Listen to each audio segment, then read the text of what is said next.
Salut les amis, j'espère que vous allez bien. Alors, si vous avez un iPhone, que vous avez assez d'informations à l'intérieur, les photos, les vidéos, les documents, que vous voulez effectuer des sauvegardes, alors regardez cette vidéo jusqu'à la fin. Je vais vous montrer comment vous pouvez sauvegarder en un clic les informations de votre iPhone très facilement avec votre ordinateur, très rapidement avec le logiciel iKeyphone.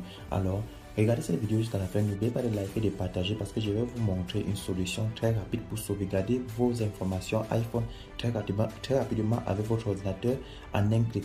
Donc, ce que vous devez faire, vous devez juste aller à la description de cette vidéo, cliquer sur le lien qui est en description de la vidéo, se rendre sur le site de TenoShare et de télécharger en un clic le logiciel iKeyphone. Donc, vous allez venir ici, cliquer sur essai gratuit pour télécharger le logiciel. Vous pouvez aussi télécharger la version premium et la version payante.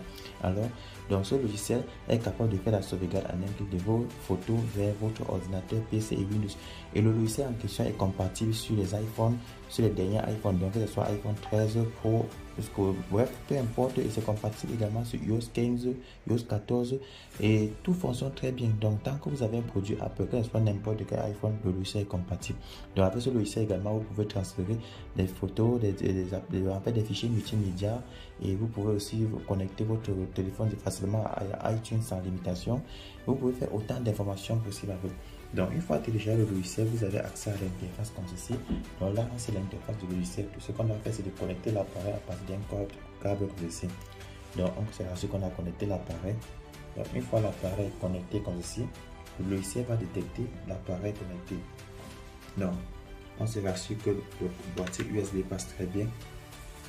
Donc, une fois connecté là, ici, on constate que ça a déjà détecté l'appareil. On lui demande qu'est-ce qu'on veut transférer. Est-ce qu'on veut transférer par exemple les médias de l'appareil vers iTunes? Est-ce qu'on veut transférer par exemple iTunes vers appareil et autres? Bon, ce qu'on va faire, on va faire exporter les photos. Ok, je vais cliquer sur exporter les photos. Du coup, on va trouver, on peut aller dans le bureau comme ceci. Dans le bureau, maintenant, on peut sélectionner peut-être un dossier comme ceci. On fait OK. Du coup, s'il y a des photos à l'intérieur, ça va afficher automatiquement. Donc, je vais aller là. Je me rassure que j'ai trouvé une photo dans ma machine. Le logiciel va me permettre de pouvoir transférer les photos de mon ordinateur directement vers mon téléphone. Ok, donc à moi de regarder où se trouve la photo et du coup je fais l'exportation. C'est très rapide. Ok, donc vous également vous pouvez venir directement sur des médias comme ici. Vous avez accès à des médias. Vous comprenez tout. Donc tout est déjà intégré à l'intérieur. Donc actuellement j'ai connecté un iPhone 12 Pro Max qui utilise iOS 14.6 et tout est bien fonctionnel. Donc tout dépend de ce que vous allez faire. Vous pouvez faire la gestion de vos fichiers comme ceci. Vous avez accès à tous vos fichiers iPhone.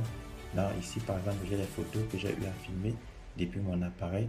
Donc du coup si je clique sur une photo comme ceci déjà, je peux directement l'exporter. Je clique sur export, je l'envoie sur mon bureau PC comme ceci. J'envoie sur mon bureau. En un clic, le logiciel exporte la photo vers le bureau. Je peux ouvrir le dossier où la photo a été exportée. Là, nous sommes sur mon bureau. Et du coup, si je fouille très bien, je vais voir la photo que j'ai exportée directement dans mon bureau. Donc, je peux essayer de scroller là. Il suffit juste que je déroule chaque image et du coup, je vais voir la photo que j'ai exportée. Donc, c'est très rapide. On peut aller également dans les vidéos. Dans la partie vidéo, si j'ai des vidéos stockées dans la mémoire automatiquement, je peux facilement l'exporter. Donc ici vous voyez, ici j'ai déjà toutes les photos stockées dans l'iPhone, tellement de photos, et je peux faire des sauvegardes. Il suffit que je sélectionne une photo comme ceci, je clique sur exporter et sélectionne encore également le répertoire, je fais OK et du coup l'exportation est en cours. Le logiciel est très facile à utiliser. Donc si vous êtes débutant, vous pouvez facilement manier ce logiciel. Vous pouvez également venir à la partie sauvegarde et restauration ici quand vous voulez maintenant effectuer un point de restauration. Ça veut dire si vous avez eu à sauvegarder les données auparavant dans l'appareil, vous pouvez maintenant dans votre ordinateur, vous pouvez maintenant le restaurer dans votre téléphone très facilement. En plus d'outils ici, vous avez des outils que propose l'équipe de développement. Vous avez des outils comme Reboot qui permet de réparer le système iOS. Vous avez des outils de récupération de données. Vous avez l'outil qui permet de faire le transfert de vos photos, de vos conversations WhatsApp, que ce soit sur Android et sur iPhone. Vous avez les outils de récupération. Vous avez les outils qui permettent de réparer iTunes. Il propose plusieurs outils que vous pouvez également télécharger pour bénéficier de plus en plus de fonctionnalités. Donc également dans sauvegarder ici, dans gestion, dans autres. Donc les amis, j'espère que vous avez aimé la vidéo. N'hésitez pas de lâcher un pouce bleu et de vous abonner à la page. On vous dit rendez-vous dans la prochaine vidéo. Le lien en description de cette vidéo.